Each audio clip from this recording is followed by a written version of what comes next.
Salut à tous, on se retrouve ce soir pour l'épisode 2801 du Zap Image. On commence tout d'abord avec une magnifique paire de crampons et c'est la marque allemande Adidas qui a dévoilé sa Predator dans un nouveau coloris full black.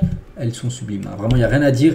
Regardez-moi cette paire de crampons sublimes, donc avec des reflets là, un peu bleu, un peu jaune, un peu rouge, un peu magnifique, hein, le reflet hein, sur les crampons, hein, sur le dessous de la chaussure. Donc sublime paire de crampons là que des joueurs sponsorisé par Adidas pourrait porter très prochainement. Peut-être tiens ce joueur les gars, Benzema, parce qu'on va parler de Karim Benzema et pourquoi il pourrait porter ses crampons, parce que il est sponsorisé par Adidas, hein, KB9, bref. Mais nous, on va parler maintenant d'une bonne nouvelle pour lui, parce qu'après un mois, de rumeurs hein, sur un départ, il reste, on ne sait pas trop ce qu'il faisait. Ben voilà, Karim Benzema reste bien à Al Ittihad, mais surtout est de retour à l'entraînement, parce qu'il était écarté du groupe depuis pas mal de jours, hein, parce qu'il devait revenir à l'entraînement un coup, et il n'avait pas pu, parce qu'il est à l'île Maurice, puis il y avait des ouragans, puis l'avion ne pouvait pas décoller, tout ça. Donc c'est pour ça que l'entraîneur Al Ittihad n'avait pas trop apprécié ça. Et du coup, ça il est bien de retour enfin à l'entraînement, Karim Benzema souriant, donc ça fait plaisir pour l'attaquant français. On va parler du joueur hongrois de Liverpool, Dominik Szoboszlai sera absent pendant 3-4 semaines en raison d'une blessure. Il devrait manquer les 8 prochains matchs de Liverpool, ça c'est un coup dur, hein, bien sûr du côté des Reds. Donc on sait que Salah tient blessé, hein, depuis le début de la Coupe d'Afrique des Nations, donc il a loupé aussi tous les matchs à Liverpool. Il y a eu lui maintenant qui est blessé dans le secteur offensif, donc on lui souhaite un bon rétablissement à Szoboszlai. On va parler du Paris Saint-Germain. Donc là on est mercredi, n'oubliez pas que mercredi prochain le PSG joue un match de Ligue des Champions, hein. Réception de la Real Sociedad à une semaine voilà, de ce match. Des joueurs du PSG expriment des inquiétudes sur le peu de travail athlétique à l'entraînement, ça veut dire en gros peu de travail physique. Certains joueurs hein, s'entraînent même individuellement pour améliorer leurs conditions physiques, et ça c'est un gros problème, parce que la semaine prochaine c'est la Real Sociedad, hein, je crois que j'en ai parlé hier, c'est une équipe qui court un peu partout les gars, ils sont vraiment forts physiquement, la Real Sociedad. Et voilà, si le PSG peut-être tactiquement c'est peut-être un peu meilleur comment dire, tactiquement, peut-être techniquement, c'est peut-être meilleur que la Real Sociedad, mais physiquement, ça va pas faire le poids. Il y a des joueurs qui se disent en gros qu'ils ne travaillent pas assez le physique, tout ça. Attention, parce qu'il va falloir courir beaucoup, hein, bien sûr, pour performer, que ça soit voilà, en Ligue des Champions, ou par exemple, tiens, ce soir, hein, le PSG joue ce soir un match hein, contre Brest, il va falloir aussi beaucoup courir, sinon ça va être élimination. Et toujours avec le PSG, tiens, Out of Context Football, donc c'est un Twitter bon, qui envoie des photos, on va dire, plutôt marrantes. Hein. Donc avant la triplette en attaque du côté du PSG, c'était Neymar, Mbappé, Messi. Et maintenant on est passé à Kangini, Ramos et Marco Asensio. Donc voilà, hein, bien sûr après les départs des deux là et peut-être celui du milieu. Mbappé qui pourrait quitter, on sait, l'équipe du PSG. Et Kylian Mbappé, hein, d'après Talk Sport, pourrait recevoir une grosse prime à la signature vu qu'il va arriver libre du côté du Real. Donc voilà, la prime à la signature pourrait monter à 150 millions d'euros. Donc voilà pourquoi surtout il voulait arriver au Real Madrid libre de tout contrat, parce que ça c'est pas pour le PSG les 150 millions d'euros, mais c'est plutôt dans la poche de Kylian Mbappé. Donc voilà, ça serait le jackpot total. Après en plus il toucherait le plus gros salaire du club, hein. Actuellement c'est Toni Kroos, le joueur le mieux payé du côté du Real, bah, il toucherait quasiment le double que ce que touche Toni Kroos. Donc voilà, bon il toucherait quand même moins ce qu'il touchait au PSG, mais il touchera quand même un très beau salaire au Real Madrid. On va parler tiens d'une info concernant l'équipe de Metz, hein, et une stat effrayante hein, pour les supporters de Metz. Aucun joueur messin n'a été impliqué dans plus de buts que Georges Mikotadze, donc 2 buts et 2 passes D cette saison, alors que le Géorgien n'a joué que 6 matchs cette saison avec les Grenats. Hein, n'oubliez pas qu'il avait joué lors du mois d'août, puis après le fin août il avait été transféré à l'Ajax où il n'a pratiquement pas joué. Et pendant tout ce temps-là, il n'y a aucun joueur qui a eu des meilleures stats, hein, qui a des meilleures stats que 2 buts et 2 passes D du côté de Metz. Alors que le joueur a joué que très peu de matchs cette saison, pour montrer la saison très délicate hein, pour le FC Metz, qui reste quand même sur 7 défaites d'affilée. Hein, c'était plus arrivé depuis plus de 70 ans pour cette équipe messine. Une star de Première Ligue dont le nom n'a pas été divulgué devient le premier footballeur à suivre une cure de désintoxication pour dépendance au gaz hilarant. Vous savez les ballons là que je vois de temps en temps. Voilà, il ne faut pas faire ça les gars.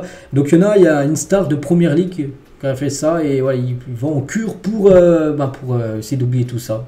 Donc le nom n'a pas filtré par rapport à ce joueur. Officiel, voici le ballon de la phase finale de la Ligue des Champions féminine. Donc voilà, c'est ce ballon. Donc la finale de la Ligue des Champions féminine se déroulera d'ailleurs à Bilbao le 25 mai prochain, voilà, dans ce magnifique stade hein, de San Mamés. N'oubliez pas que le Paris Saint-Germain et l'équipe de Lyon sont encore qualifiés pour les quarts de finale de cette Champions League féminine.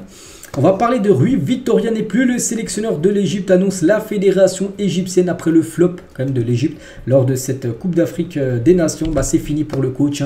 Donc le Portugais, c'est un joueur de la sélection portugaise, donc il était coach voilà, de l'Égypte.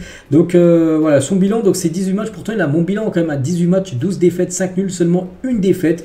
Donc l'élimination en 8e de finale face à la République démocratique du Congo a coûté très cher. La seule défaite, et voilà, c'est fini pour lui. Il ne fallait pas perdre, donc voilà, c'est fini. Un nouveau coach va être annoncé très prochainement du côté de l'Égypte. Et un petit rappel, parce que là, on est mercredi, là, donc je vais sortir, je pense, la vidéo à 16h, à 18h. Il y a une première demi-finale. C'est entre le Nigeria et l'Afrique du Sud. Et ce soir, 21h, la Côte d'Ivoire contre la RDC. On parlera bien sûr de ces deux résultats dans l'émission de demain sur ma chaîne principale. Incroyable discussion entre Mudryk, le joueur ukrainien de Chelsea, et un fan de Chelsea. Donc le fan lui a dit, parce qu'il n'était pas très content, le fan des prestations de Mudryk, il lui a dit sur son compte Instagram: tu as oublié comment on joue au foot, quelque chose doit changer, fais des 1 contre 1 peut-être, chaque fois que tu joues, on joue à 10. C'est-à-dire en gros quand il joue avec Chelsea, en gros l'équipe est diminuée parce qu'il n'est pas bon. Donc Mudryk il a dit, viens en 1 contre 1 pour 10 000 livres, mais pas en 1 contre 1. En foot, un duel de dribble, non, c'est un contre un de bagarre, il voulait se bagarrer, Mudryk avec ce fan. Donc le fan lui a dit: frérot, à ce moment-là, je préfère te donner de l'argent chaque fois que tu marques. Mudryk lui a dit: tu es bon au football. Donc voilà, comme la discussion surréaliste entre Mudryk qui a proposé un one-one, on peut dire, à ce supporter qui le critiquait, dire que en gros, quand il jouait, l'équipe de Chelsea jouait avec un joueur en moins. Donc, voilà, on ne sait pas s'il a accepté ou non, bien sûr, le supporter, mais 10 000 livres, c'est quand même énorme. On continue, on va parler d'Eden Hazard, le football à métier. Il a dit non, c'est un jeu. Et j'ai essayé de pousser ça jusqu'à la fin. Quand c'en était plus j'ai arrêté tout simplement. Je savais que c'était mon job, je gagnais ma vie avec. Mais je voulais être loin de ça, c'est mon kiff, mon jouet. Et c'est pour ça que j'ai fait cette carrière, c'est mon ressenti. Voilà, par rapport à sa carrière de footballeur, il y a eu des très très hauts quand il était à Chelsea, Lille, c'était le prime. Puis il y a eu des trucs, c'est très bas, surtout sa fin de carrière au Real Madrid à cause de beaucoup de blessures. Il fait l'éloge de Marco Verratti malgré sa mauvaise hygiène de vie. Il a dit: je regardais le PSG pour Verratti, peu importe son hygiène de vie, ses cartons, il ne pouvait pas changer. C'est un peu le même moule que moi. Il dribble dans sa surface, peut-être il perd le ballon et but derrière. Ouais, Verratti, il s'en fout. Il va recommencer. Chapeau à l'artiste, tu m'as fait kiffer. Voilà, donc il a... Enfin, regardez, le PSG seulement pour voir Marco Verratti jouer. Eden Hazard, toujours avec lui, il s'excuse aussi auprès des supporters madrilènes parce que son aventure à Madrid, ça a été un flop. Il a dit: j'étais triste pour les vrais supporters quand je suis arrivé, ils étaient pleins d'espoir. J'ai un peu le sentiment de les avoir laissés tomber. J'ai envie de leur dire: c'est pas de ma faute, mon corps m'a lâché, j'ai essayé, ça n'a pas réussi, je suis désolé. Mon corps ne m'a pas fait, mon corps, désolé, me fait payer toutes ces années où j'ai commencé tôt, charbonné sans quasiment jamais m'arrêter. Tous les coups pris parce que j'ai mangé ci, ça. Donc voilà, c'est par rapport surtout à tous les matchs qu'il a enchaînés, toutes les carrières, les longues saisons. En gros, son corps a un coup lui a dit stop. C'est pour ça, tout simplement. Son corps l'a lâché, c'est pour ça qu'il a eu énormément de blessures. Eden Hazard. Et pour finir avec Eden Hazard, bon, celle-là sur Verratti on l'a dit, mais sur celle-là, sur son geste préféré, il a dit le petit pont. Je pouvais être nul si j'avais mis mon petit pont dans le match, c'était bon, c'est arrivé. 5e minute, petit pont, allez j'arrête, on perd 3-0, mais j'ai mis mon petit pont, alors je m'en fiche. Il pouvait même perdre 3-0, pas grave, s'il a mis son petit pont dans le match à un adversaire, il était content, même si son équipe avait pris un 3-0, en gros, une défaite. Donc voilà les gars, quelques déclarations d'Eden Hazard. Donc j'espère que ça vous a plu, cet After Zap Image. On se retrouve bien sûr demain jeudi pour le prochain numéro. À demain.